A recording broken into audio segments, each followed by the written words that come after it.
So there was a recent study that was published in 2021, and it surveyed 1,000 adults between 65 and 80. And it found that more than 50% of men, and I believe that the study only looked at cisgender men and cisgender women, but that close to 51% of cisgender men and close to 31% of cisgender women were sexually active.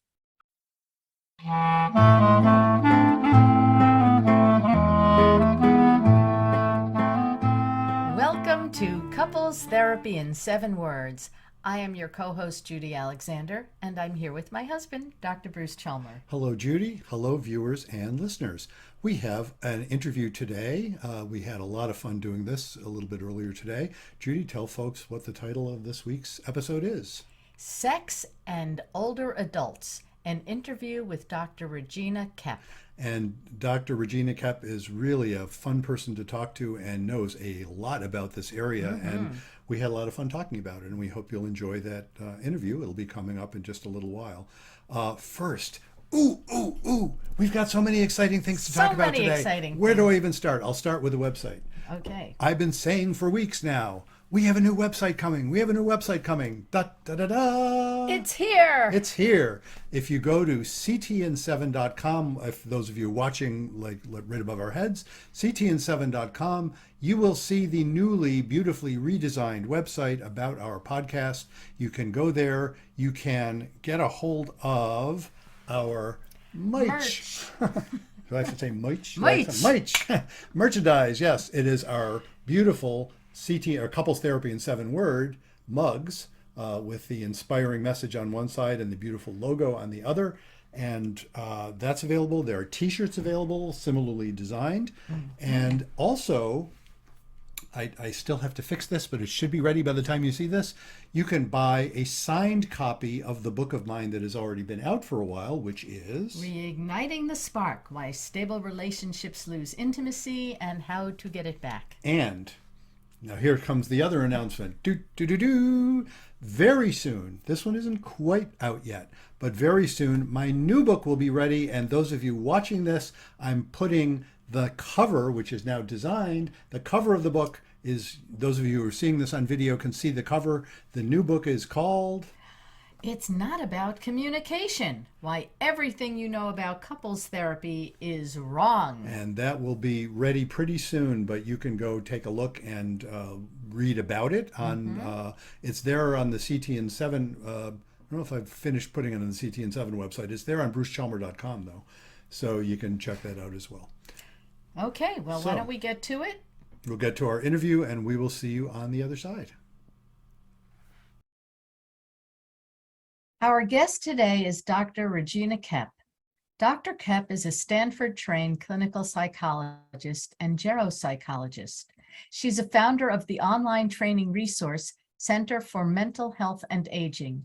She is currently lead medical psychologist at the University of Vermont Medical Center and hosts the podcast Psychology of Aging.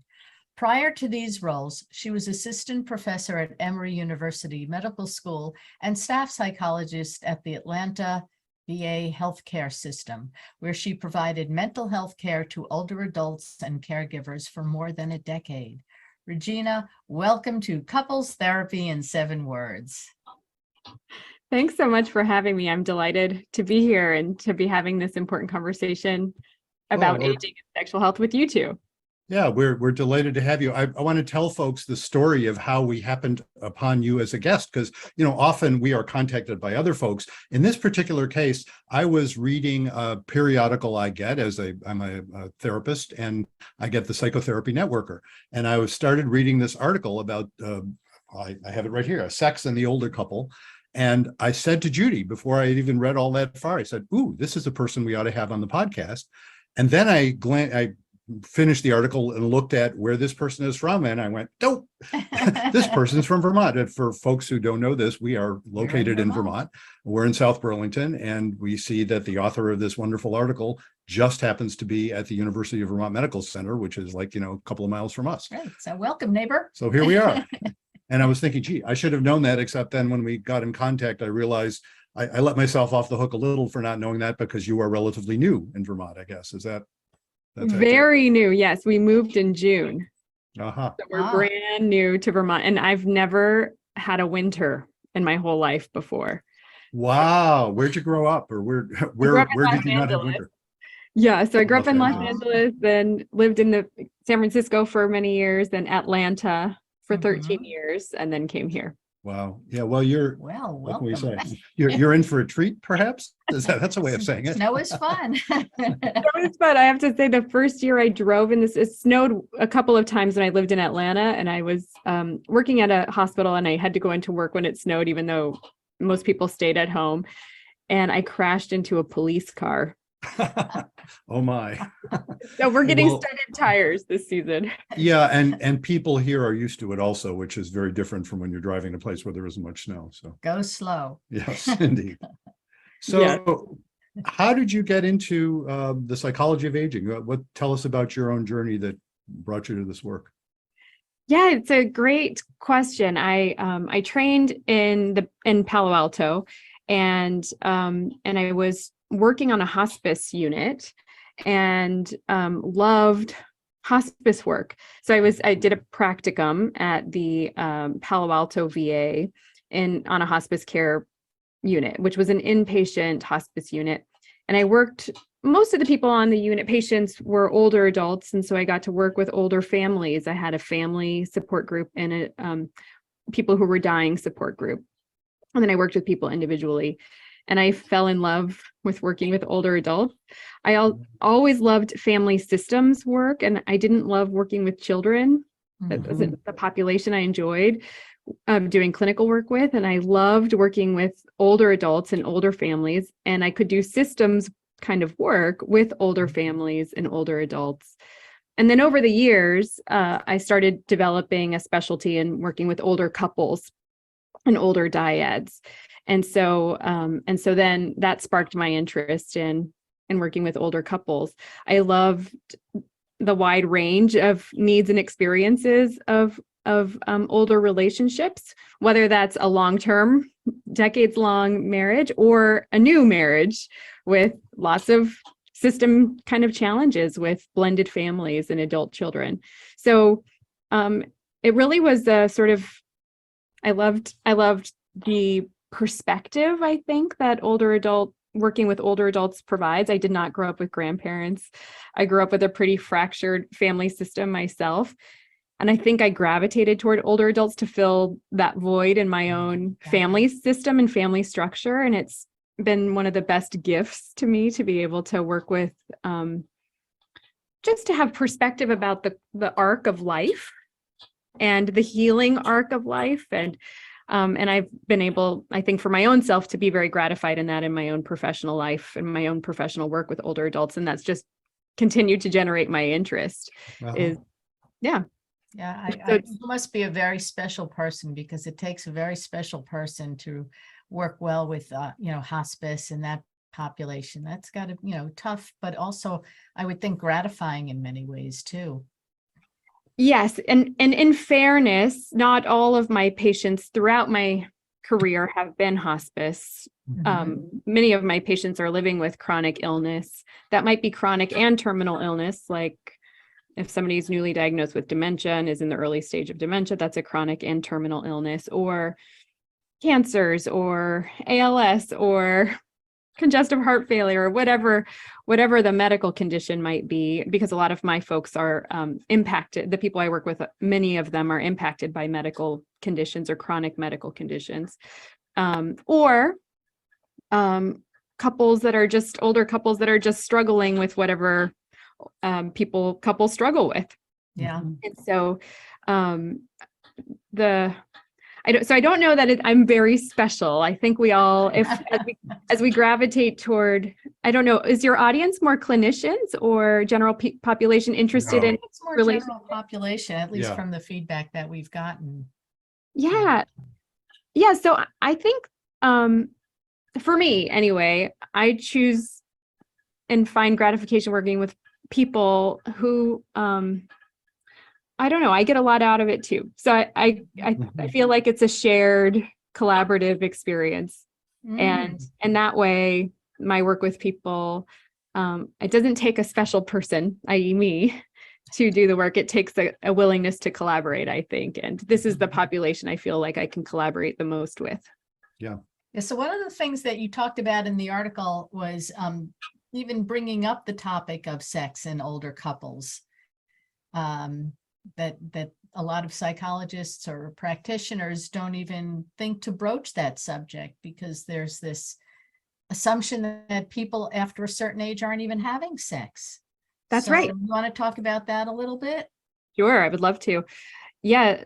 So the first thing that comes to mind as you say that is I do a lot of training with pre-doctoral students and postdoctoral students and post-licensure folks. So what that means is people just about to earn their doctorate, people who've already earned their doctorate, or people who are well into their practice.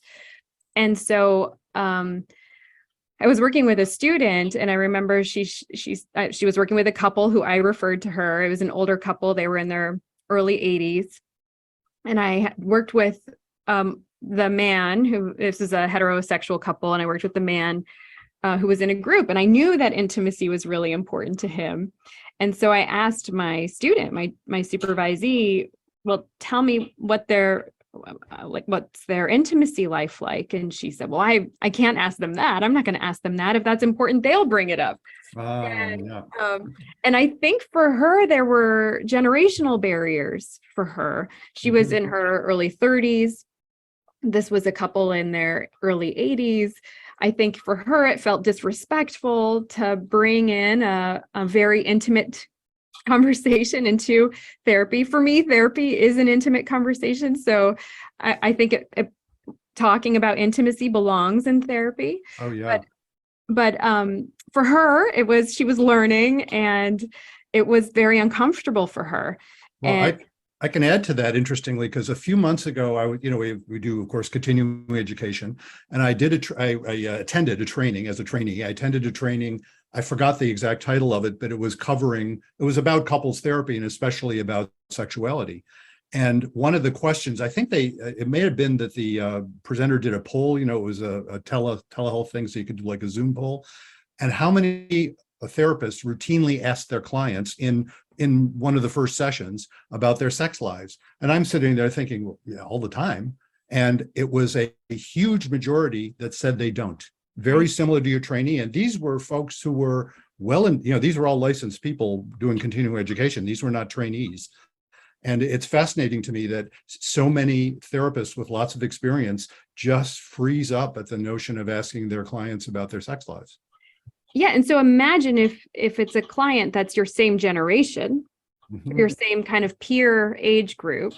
I think it would be a little more natural to ask that person about their intimacy life than asking our grandparents.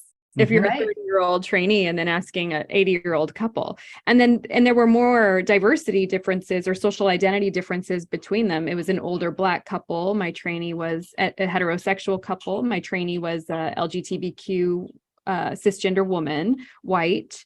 And so there were lots of diversity differences or identity differences between them for them to navigate.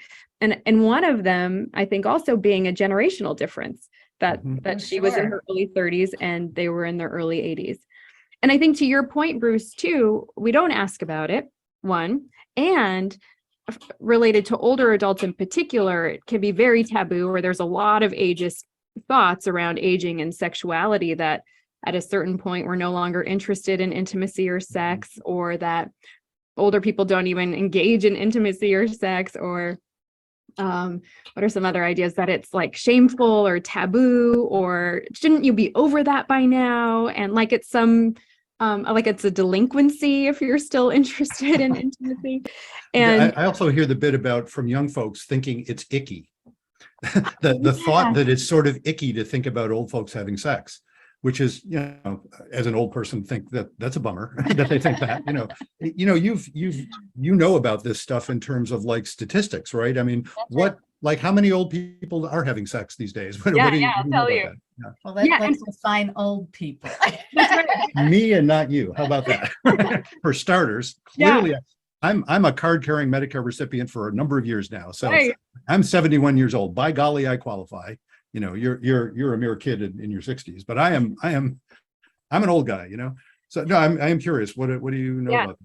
Well, I will also say, just to back up for a minute, that we're already in this conversation, I hear ageism seeping in, that that somehow it's better to be younger. It's more prized to be younger. And in fact, even these ideas that you're talking about, that it's icky to be intimate as in older adulthood, that not only hurts older adults, it hurts the person who believes that. Yeah. Because it's also going to influence their own older adulthood. And there's lots of research that also talks about that. So I just wanted to put that on the table, that that I'm looking forward to a glorious older adulthood, and we're all striving to get there. So that's the other thing, that we're all striving to get to the place that we demean. And I'm hoping that in this conversation and in a wider social conversation, we can shift that. Yeah, David Schnarch's work. He was unfortunately died a couple of years ago. Not that old. He was early 70s, I think. But anyway, he wrote a lot. He was didn't call himself a sex therapist. He was I think a psychologist, but he focused a lot on sex as a way of understanding, one of the ways of a lens through which to view how couples are functioning. And he would go and give talks, to people, and would say, okay, everybody, at what age do you think men and women respectively reach their sexual peak? And of course, it's a trick question. The stereotypical answers would be, well, men younger than women. Yeah, but 18 to 24. Exactly. There Yeah. you go. And he would say, nope, he thinks both men and women, and add out other genders, he didn't, but anybody reaches their sexual peak in their 60s and 70s. And clearly what he meant by that was not hormonal stuff, or what I like to call sexual gymnastics. I mean, there are positions people can get into when they're young that they can't when they're old, usually. But what he's talking about is maturity. He's talking about the ability to tolerate the extremes of desire, which is something that requires a great deal of maturity to do. And young folks often don't have that yet. So in terms of looking forward to it, I think that's a very hopeful perspective. Yeah, thank you for sharing that. Okay, so now statistics. Are you ready for that? So there was a recent study that was published in 2021, and it surveyed 1,000 adults between 65 and 80.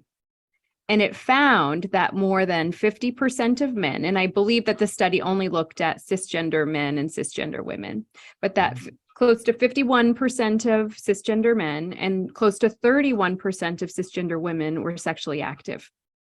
And sexual activity included masturbation, so self-stimulation. So you didn't have to have a partner, or interactions with a partner.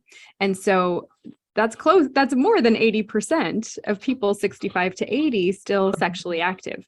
There was another study some years ago that surveyed adults 65 to 85 and found very similar findings, and found that that the frequency with which they engaged in intimacy, this older cohort, was at the same frequency as younger age groups. So there is a lot of misconception about the desire for intimacy, how frequently people are indeed engaging in sexual activity. I think the other things that allow in our 60s and 70s for that to be a sort of psychosocial spiritual peak, I might say, for sexual health, maybe not bio, but definitely psychosocial spiritual peak, is that I'm thinking about all the demands of life. And Esther Perel had a recent article talking about the sexless marriage and how during early childhood in many families, because of the demands of childhood and the more narrow community support related to child rearing, because we're living in such a more individualistic society, that more couples in early child rearing years experience more sexlessness, and many relationships have the ebb and flow of sex and intimacy. And I imagine at 60 and 70, there are different types of life demands. There's a little more freedom and openness and time to explore our psychosexual spiritual bonds with our partners. And I think that's where I'm in an early child. I'm 46 and an early child. I have little kids. And so I'm thinking like, I'm looking forward. I love the stage my children are at, but it's a very demanding stage. And so it's impacting my own ability and time with my own partner. And so I think sometimes like, oh, I'm really looking forward to having more of that range and that freedom and that time. Yeah. Yeah, it is interesting. I encountered this a lot. It's interesting. I think being an older practitioner myself, one of the things I can implicitly offer people when I'm working with younger folks, which nowadays is most of the folks I work with, because I'm on getting to be the older end. So when I'm working with couples in your situation, or often even younger, just noting the fact that I remember, I mean, we're parents too, I remember when my kids were little, and that they're not little forever, they grow up, and the empty nest phenomenon can be wonderful if you haven't completely lost touch with your partner. If you're talking about a long-term relationship, Yes. it can be quite wonderful. It can also be quite horrifying when if they do lose touch with each other. Yeah. But that just to exemplify the fact that, you're under a lot of stress now that will go away naturally, because, as long as I shouldn't make assumptions there, as long as you're, the thing about being grandparents, which we are delighted grandparents. The thing about being grandparents is you need to be thankful for the fact that if your kids are functional and can raise their kids, then you get to be grandparents and just have the fun parts. Yeah. And I do know, perhaps you do too, grandparents raising their grandchildren, that's usually a difficult situation when that's happening. Yeah. Yes. Yeah. Yeah. So I'm hoping that those statistics and just hearing, I mean, there are ebbs and flows in life, and older adulthood doesn't by default have to mean an ebb in your own sexual health. And I think we're shifting the conversation to say, actually, most older adults are sexually active, either within their own sexual being alone, with a masturbation practice, or with a partner. Mhm. And that's normal, and it's actually very healthy. Mm-hmm. So what are some of the health benefits?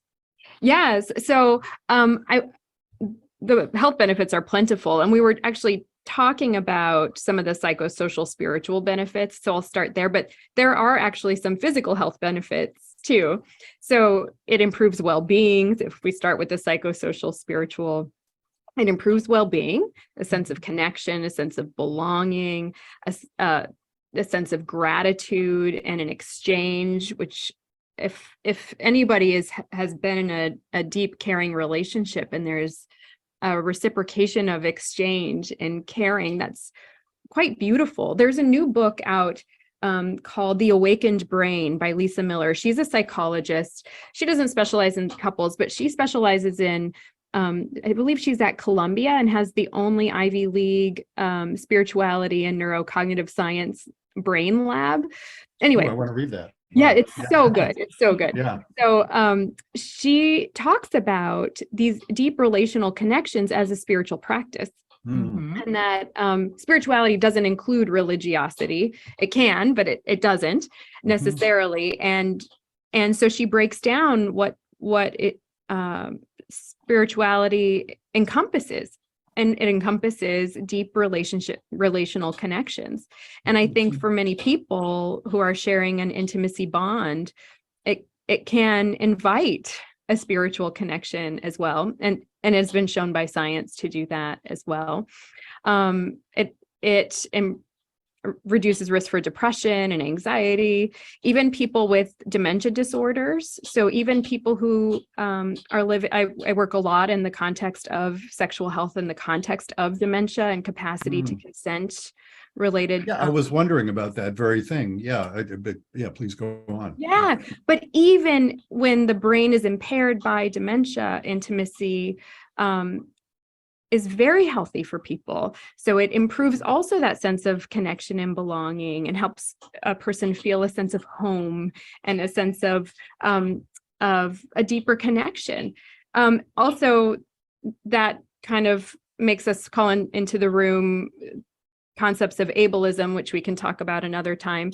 But so that's, regardless of where the brain is at, intimacy has depth and meaning and benefit, psychosocial, spiritually.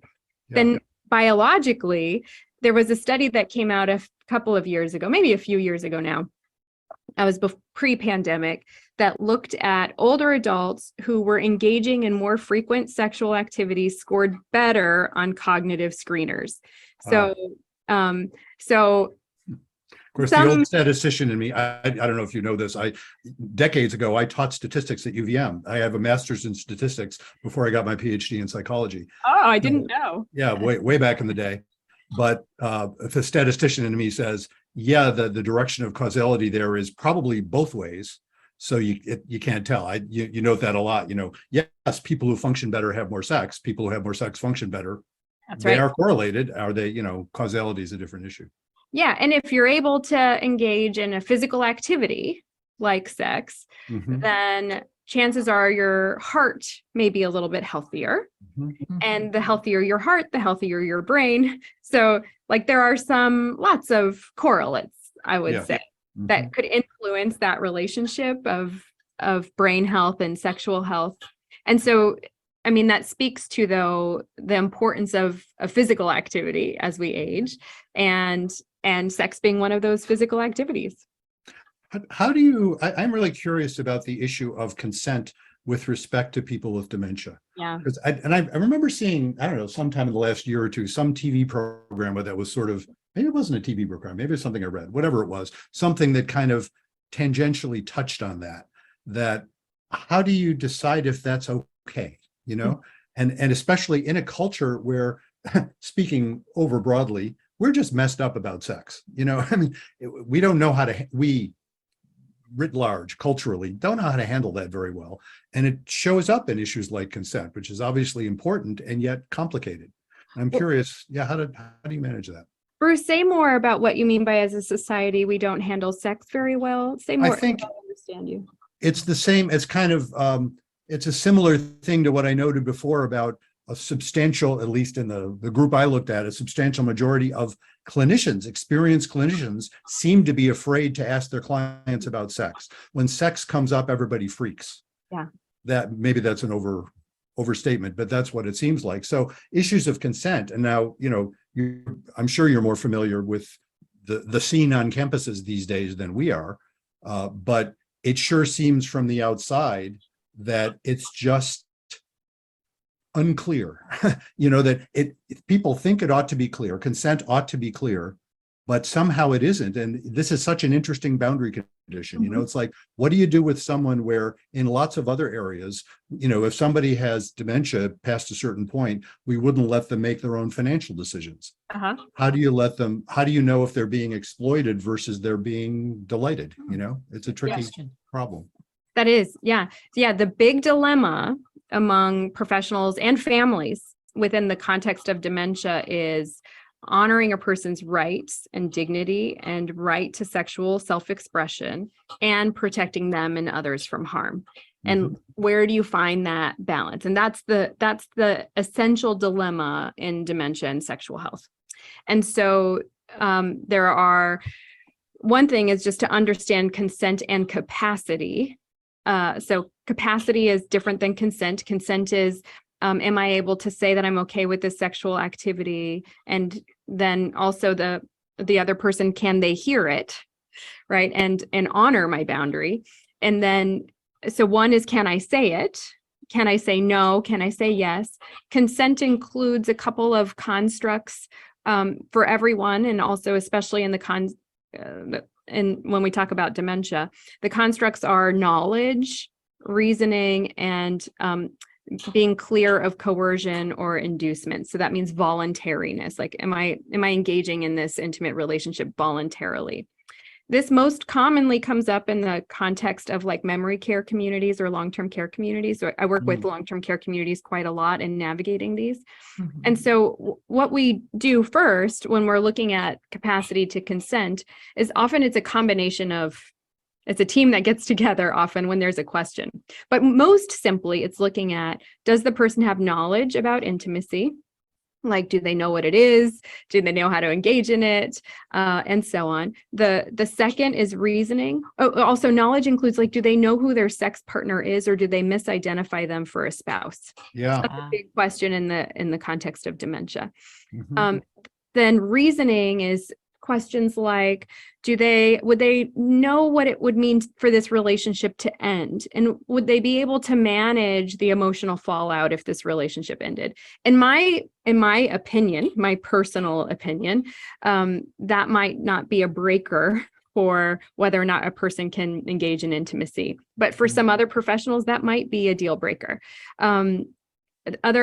Other reasoning questions are things like, would they know how to say no? Would they know how to, what sorts of sexual activities they are okay with and what sorts of sexual activities they are not okay with, having some range within that. And then voluntariness is the relationship free of coercion. So of course, if somebody's living in a memory care or long-term care community and they have a dementia disorder or cognitive disorder, it's never okay for them to have a relationship with staff, right? And Right. so because of the power dynamics and the professional boundaries there, and risk for exploitation, like you were talking about. But the same could be true if somebody's living without a cognitive disorder in a long-term care community and then starting a relationship with someone with a cognitive disorder, which can happen. So then questions of capacity and exploitation come up. Like, is this a relationship that's happening of each party's own free will? Can one of the parties say no, or each of the parties say no? Can the other party acknowledge and accept the no and respect the no? In some relationships with dementia, so there's a tape that I use in some of my courses when I teach dementia and sexual health capacity or sexual decision-making capacity in the context of dementia. And there's a video, and the video has a man named Woody who's living in a memory care in Rochester, I believe. And he starts a relationship with a woman named Kathy. This is part of the HBO memory loss tapes, which are fabulous. And I highly recommend people to watch. And so Woody and Kathy start this relationship. Woody walks into the room. Kathy brightens and she just lights up when he walks in the room. And she gives him a kiss on the cheek and she says, "Oh, it's so good to see you." And they walk around and they're holding hands. He invites her into his bedroom. He says, "Kathy, would you like to sit on my chair, on my bed?" And she says, "No, thank you. I'll sit on the chair." And he respects her right to choose where she wants to sit. And then she says, "Oh, now I'll lay on the bed." And then he helps her and she giggles. And it's it's consent in every bit of the process. There are nonverbal and verbal consents happening. Earlier in the day, she says, "This is my husband." And he says, "We're very happy." But indeed, they're not married. And But they both think they are. That's fascinating. Yeah. In the video, then Woody's wife shows up, who does not have dementia, who lives in their home out in the neighborhood that, they raise their kids in. And she comes in and she sees Woody and Kathy sitting next to each other. They're still married. Woody and his wife are still married. Woody lights up when his wife comes in the room and he says, "Oh, I'm so delighted to see you. I'm so glad that you're here." And his wife comes and gives him a kiss and says hello. And his wife also goes to Kathy and says hello to Kathy and says, "Oh, Kathy, that color is so beautiful on you." And then they take Woody out for the night. This is touching. Wow. It is very touching. Yeah. I'm tearing up here. Yeah. Yes, because I think what it's touching is like, what is love? And what is intimacy, and how it shifts over the arc of a relationship. And that Kathy, that Woody's wife could be ultimately dedicated to him and allow him the option for intimacy in his new stage of life. Yeah. Like, what a magnanimous, like, that is love. That And- reminds me of the story of, you probably have heard of Sandra Day O'Connor, when her husband was in a healthcare facility and he was in love with another woman and didn't recognize her anymore. And she was like, go for it. That's right. That's right. And they would still visit, and they didn't cut him off, and they didn't alienate him, and they didn't say he doesn't recognize me anymore, so now he's out of our life. No, he's still our family. He's still a person I love. And maybe this brings into question too, lots of questions about vows and what do vows mean, and how and are vows living, breathing documents that we as couples need to constantly negotiate as our lives change. and that perhaps then that might strengthen, we become more flexible rather than more rigid. And sickness and health might mean something very different to me than it means to you. Sure. Yeah. Even the whole idea of the I in I do, when you're making the vow, I'm thinking about Jill Bolte Taylor's work, and I don't know if you know her book that came out last year, Whole Brain Living, where she's the one, My Stroke of Insight, that was her thing. And she talks about we all have at least 4 different characters running around. She gives them whimsical names and suggests we all do that too. And so, I often am pointing that out to folks because I think it's so useful to recognize that this convention that says there's just one me and I only have one set of thoughts or feelings is just a convenient convention, but it's not ultimately true. And simultaneously, here is this man, Woody, who is married to his wife and somehow knows that. Yeah, and also is sort of spiritually married to this other woman whom he adores. And the inconsistency of that doesn't happen to be part of his conceptual, framework. And why not? That's fascinating. Yes, and I think the reason the discrepancy there is not causing friction is because the wife is so supportive. Like she tells Kathy, "Don't worry, he'll be back."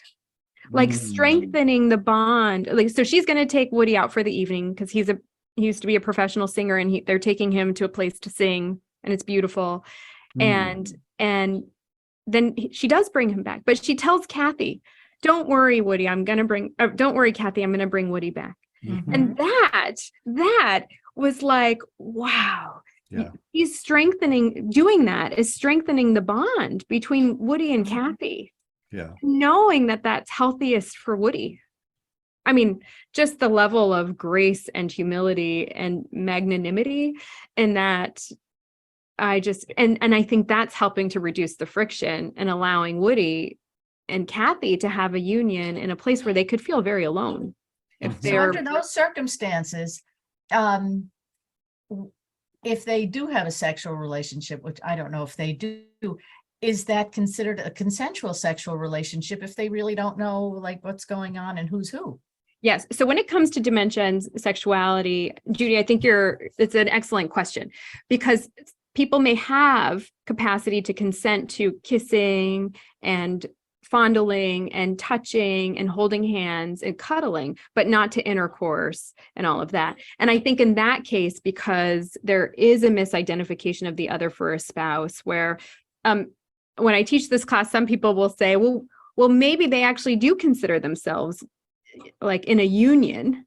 And a language, because you lose language in the context of dementia. It's not just memory, right? It's language also. And so maybe it's just they don't have the communication skills to articulate anymore what type of relationship they have, because it's incredibly nuanced, right?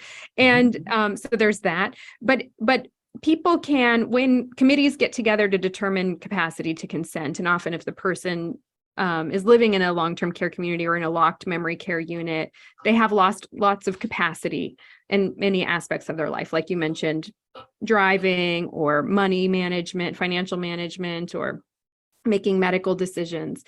But what's interesting is on Maslow's hierarchy, sex shows up in 2 places. Sex shows up at the base as part of our eating and excretion, and also in the middle as part of our need to be in relationships and belonging and in community. And so if Woody wanted to engage in just masturbation, I think that would be fine, as long as his body could do it, and as long as he could do it in a private space that wouldn't be interfering or harassing other people. If they wanted to engage in intimacy at the level of intercourse or oral sex, that might require more of a formal capacity evaluation because of the misidentification piece, I would say. It is fascinating because, in a sense, why do we draw the line there? Yeah. And I don't have a good answer to that, obviously. I have some answers to that. Oh, please. Yes. Why do we draw the line there? The risk of STDs. I did think of that. Yes. Yeah. There was that. Yeah. Yeah. And actually in older adults, chlamydia, gonorrhea, syphilis have doubled in the last 20 years. Yeah, I saw Not that. in HIV, but in other other STDs and STIs. And so that's one issue. The other issue is that's where family becomes most uncomfortable too. So Yeah. the family might step in and say, I'm concerned about this. Yeah. So that's another piece. Mhm. And because the long-term care community has to abide by managing safety for all residents. And so if they have to, if an ombudsman gets called, or if they're called for a review and the public health department comes in and they haven't investigated and somebody's concerned, they could lose $400,000. I've heard many stories like that. So there are some reasons that because the risk is higher. Also, there's a risk of skin tears and a risk of falling if people are unstable or not as mobile and engaging in rigorous sexual activity, that might increase the risk of falling. So there's a lot of or UTIs, things like that, or Yeah. urinary tract infections. So there is more risk with intercourse. Mhm. And doesn't mean that it can't be done. Yeah, no, it is just so interesting because all of that, of course, is true. And I also think there's also the element of it that just seems like it's a third rail. It's like, ooh, that just like you were describing about if the ombudsman gets called, and it's so much more likely to happen if what's going on is, intercourse or anything involving genitals than if it's a kiss on the cheek. That's right. They're not going to say, oh, this person is being exploited by a kiss on the cheek. There might be this presumption that if somebody has dementia and someone else with or without dementia is having intercourse with them, that must be exploitation.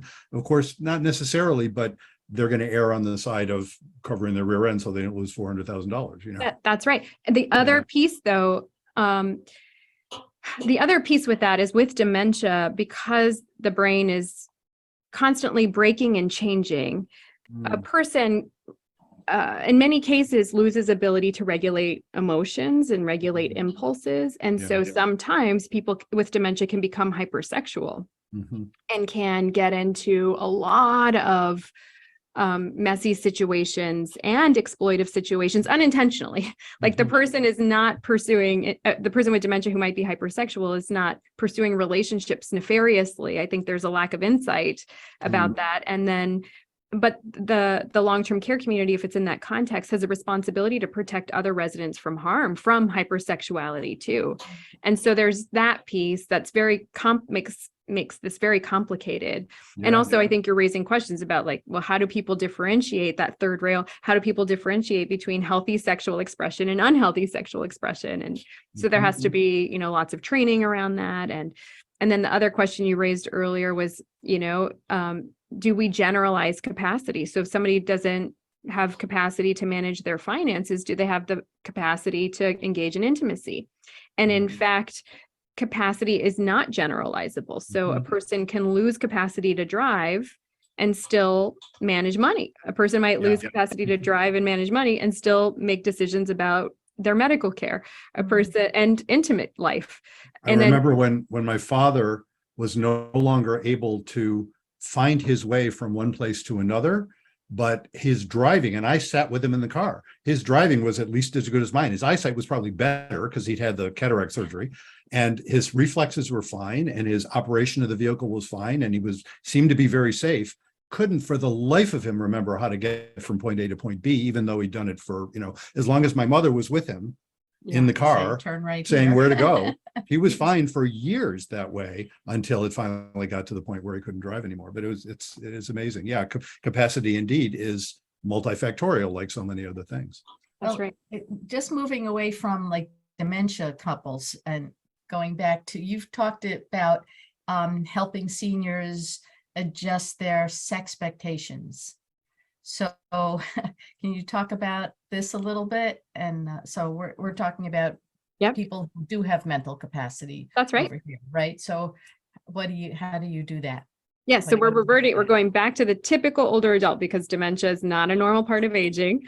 And we're returning to healthy brained couples. So I would say, even though dementia is not a normal part of aging, and there are some expected changes, right, that come with an aging body. So menopause and andropause, and maybe people have medical conditions or medications that impede their sexual functioning. I would say don't just accept that. Also inquire with your doctor if there are things that can be done to optimize the medication so that it doesn't impede with your sexual functioning if you want more of an active sex life. But I would say I encourage the couples I work with to also, if they're no longer able to maintain an erection, maybe they can have an erection for a little while, but not able to maintain it, or they're not able to engage in their sex life like they used to.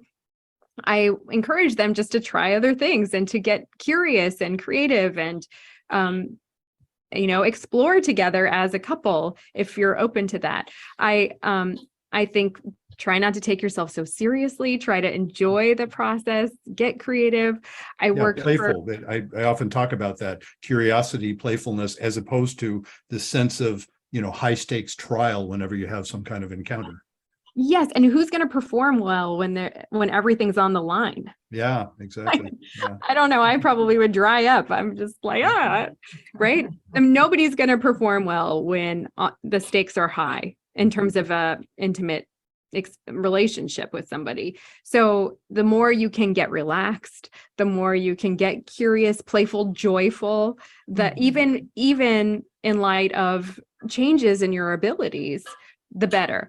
I will say too, that's a process, because if your body is changing for whatever reason, there's an adjustment period. So it probably requires some grief and support as you're adjusting. And so to give yourself some grace to do that.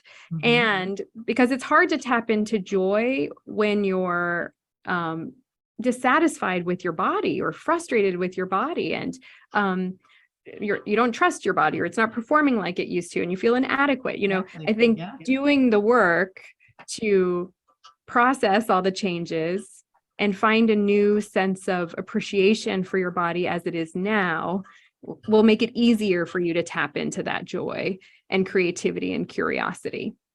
And if you could do that with your partner, even better. Some people I'll recommend just do that on your own and see how it goes.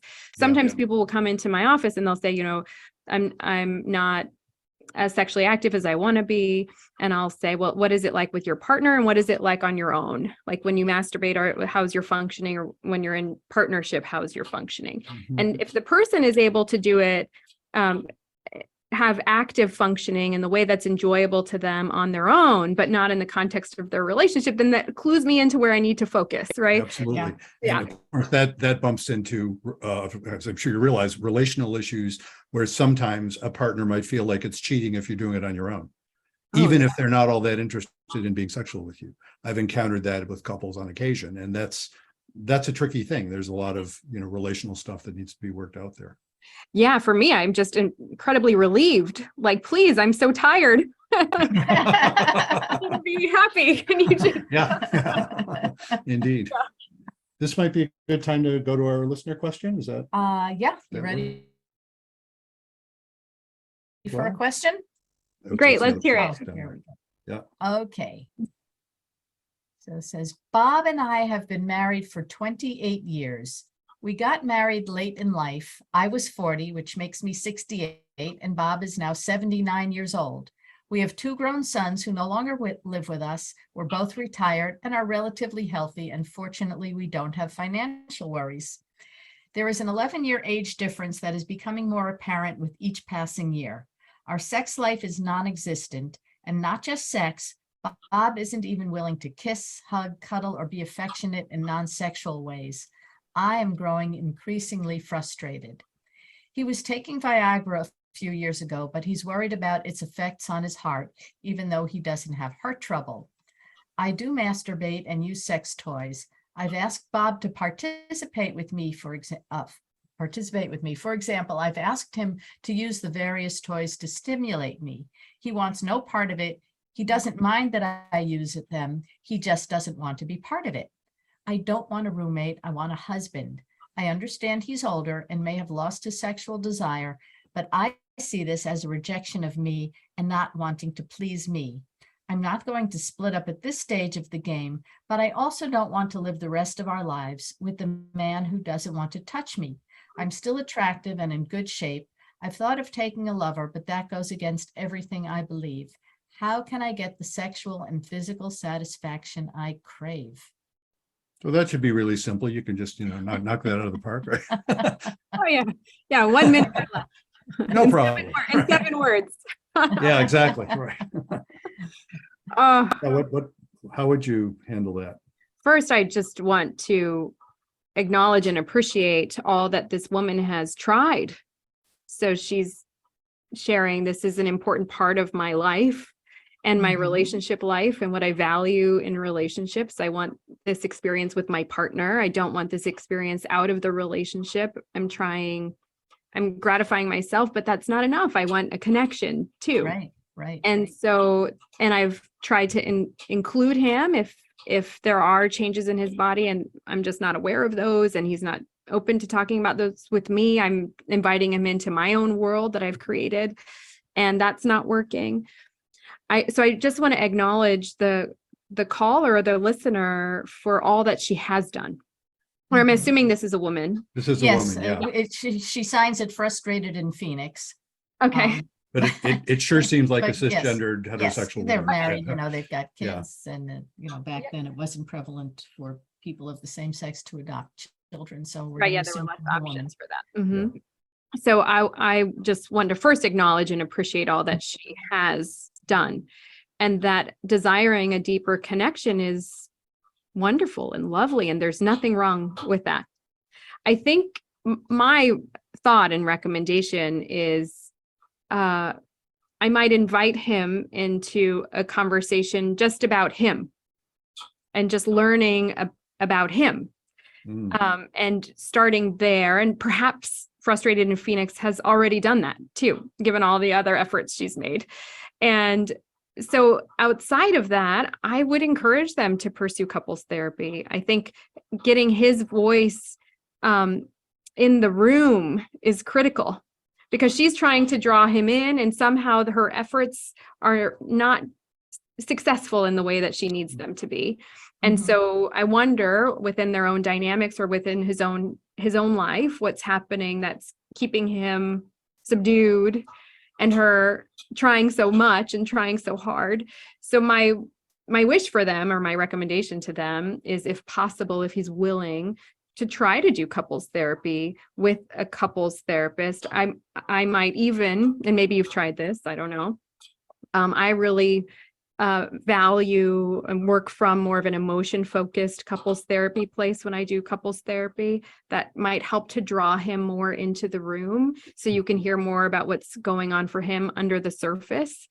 And I think that would be my thought. It sounds like this woman Frustrated in Phoenix has tried everything that she can think Yeah, of. everything she can think of. Right. And yeah, it is one, it could be, we don't know, but it could be one of those situations where the only thing that would move him to even do couples therapy would be if his perception was, I might lose her if I don't.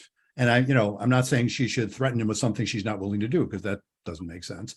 Right. But that's sort of her dilemma in some ways. Does she let him know, I want to do couples therapy and I want this to be different, and it's really super important to me to do that, and will you at least come and try couples therapy? Just and it is often the case that and this is often gendered in this direction, I think much more than the other way around, where it takes for us as men, it often takes something like that to move us, The ultimatum. the ultimatum or the implied ultimatum or the something like that okay, I'll do this for you. Mhm. He'll often come into the situation still thinking, well, I'm fine, she's the one with the problem, but I'm here to help her. Right. Okay, that's a way in. Right. And then you come to discover Yeah. that, okay, maybe there's something in it for him as well. Yeah, for both of us. Mhm. And I think if I have my couples therapy hat on, I'm treating the relationship. Mhm. So the Right. relationship is my patient.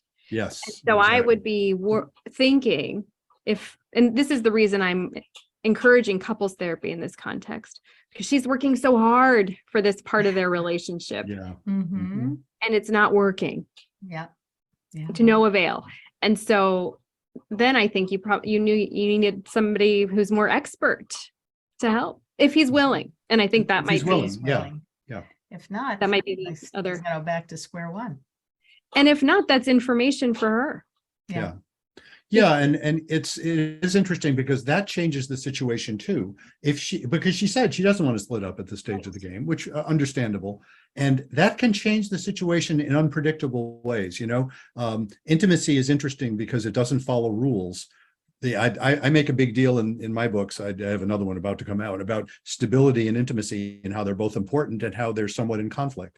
And I'm not the only one making that sort of distinction, of course. And intimacy is interesting that way, because if she were then to accept, okay, he's just not interested, and relax about it herself, that is going to change the relationship in ways that could interestingly result in him sort of loosening up. I mean, it's hard to say, but I've seen that sort of thing happen. Yeah, back to the pursuer. Pursues, and that has the tendency of pushing the other out or away, where Yeah. if she backs off, he might draw toward her. I don't know if that would happen in this case, because they're not my patient, but I wonder if she suspects there's more underneath. I don't know what changes are happening in his body and how he's adjusted to those changes. Perhaps there needs to be some work there. That's work that he might have to do without her. Right. And then I would focus also on the relationship and how, I don't know if there are ways that she's communicating that make him feel less adequate, and that might be feeding into Sure. the dynamic of him withdrawing. And so I don't know, because I don't know Frustrated in Phoenix. I can appreciate she is indeed very frustrated. Yeah, And I don't know her either, of course. And this is an anonymous letter we get. So yeah, but Yeah. I would be too. mhm. And I would be longing and Mhm. would be thinking, I don't, like she doesn't want to live the rest of her life in a dry marriage. Mhm. Sure. And that's not the life she wants. And Mhm. she's working hard to get the life she wants, and it's not being reciprocated. Okay, well, so Frustrated in Phoenix, go for marriage. Couples therapy is our recommendation. Yes, what a surprise. Couples therapy in 7 words. We're recommending couples therapy. I will also say in his defense, Uh-huh. Even if he goes to his doctor and he Mhm. says, as a 79-year-old man, I have all these medical conditions, Mhm. it's not likely that his doctor will ask him about intimacy. So Yeah. in that, Mhm. one of the studies that I mentioned earlier, I think most older adults are not asked about intimacy. More than 60% when they go to their doctor are not Mhm. asked. And 17%, only 17% of the time are older adults asked about Wow. intimacy. And then when that conversation is brought up, the majority of the time, that's where the 60% comes in. The majority of the time is the older adult initiating the conversation. Yeah. So if he goes to like if he's listening too, Mhm. I would say, and if this is important to you, like the partner, then I would initiate that conversation with your doctor. If there are shifts in your body and it's not functioning the way you need it to, or the way you once enjoyed, talk with your physician about that. Talk about what might be barriers to functioning, and talk about what might be antidotes to those barriers. There are, depending on whatever's going on with your body, there are penis pumps. I worked with many people with spinal cord injuries who are paralyzed from the neck or waist down, who have nerve damage from paralysis and can still generate an erection with penis pumps or creams. I've worked with many people who have erectile dysfunction post prostate cancers Mhm. and treatments for prostate cancer, and can use. There are lots of different resources out there that people can use, but the conversation has to be started. Yeah, So and that that- might be something that he's not aware of either, that there are options. Yeah. Well, it's interesting. I have an anecdote from actually early in my practice with a much younger man. This was a guy who was probably 40-ish. And he came saying he was having this difficulty with premature ejaculation, and thought that was interesting. And he actually, well, that's not what he said. What he said was he was having trouble with erection. That's what he said. And his doctor was getting ready. And this was actually pre-Viagra. That's how long ago it was. and his doctor was getting ready to, prescribe a penis pump. And I asked him a little more about it, and it turned out, no, he was not having a problem with erection. He was having a problem with premature ejaculation, a completely different issue. His doctor never knew that. They were talking about a dysfunction that he was reporting to his doctor. His doctor never asked enough detail to say, tell me more about what's going on. All I had to do was ask that question, and he would say, well, the trouble is I come right away, and then my erection goes away. Right. And the doctor never found that out and was about to install a device that was, I'm not a medical person, sounds to me utterly unnecessary. He needed to learn the skill of delaying ejaculation, which is a learnable skill. So it was interesting. Doctors, and I don't mean to be casting aspersions on a whole profession. Psychologists aren't much better, apparently. We don't do well at knowing how to talk easily with the folks we work with about sex in general. I think. Yeah. Yep. And that's why there are people like Dr. Regina Koepp. And conversations like this. Yes. Because absolutely. if you're an older person listening, you will likely have to be the one to initiate the conversation with your doctors. And that it's important and okay and necessary. Like, please start the conversation that we need to shift the narrative that we currently have about aging and sexual health. One, because it's healthy for older people, but two, because it's healthy for us. It's healthy for everyone. It's about the people we care for, and it's about our own future selves. That's right. That all of us hopefully are going to be old someday, and we want to know that we can get there and still have a good time. From your mouth to God's ears, right? As we say, from dein Maul and Gottes Ohren in Yiddish. Well, thank you so much for doing this. This has been delightful. Thanks for having me. Yeah. And is there a way you'd like to let folks know how to get in touch with you or the program that you run, or tell us what link we ought to put on our note? Sure. Yeah, that would be great. I have a sexual health assessment if people are interested, but if most of your listeners are older adults or just people in the general, maybe not even older adults, you just do couples work. I would say I have a company called the Center for Mental Health and Aging, and that's at www.mentalhealthandaging.com. I have a sexual health and aging guide there that's free that you can take a look at, and then you can get access to other resources there as well. Well, great. Well, thank you so much, Regina. Yeah, thanks for having me. I'll have to see you in person one day. Maybe we'll run into each other at the grocery store or something. That's right. It's living in the same town. Thanks a lot. Well, that was great. I hope you enjoyed it as much as we enjoyed having Regina on our program. She sure has a lot to say about older couples and, things that change in your life in different stages. Yeah. And something, as we learned, that a lot of doctors and therapists don't even bother asking about. So. And the program she mentioned is a great program for anybody, really, not just practitioners, but anybody to learn more about. And we'll post the website that she mentioned on the notes for this episode as well.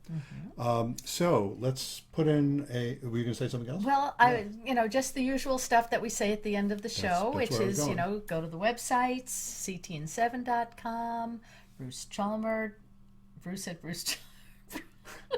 What's your website? BruceChalmer.com. That's the website. BruceChalmer.com. But yeah, ctn7.com if you want to write us, if you have questions, like we had a question from, what was it, Frustrated in Phoenix. Yes. If you have questions, you can email us at our new email. Yes. Contact.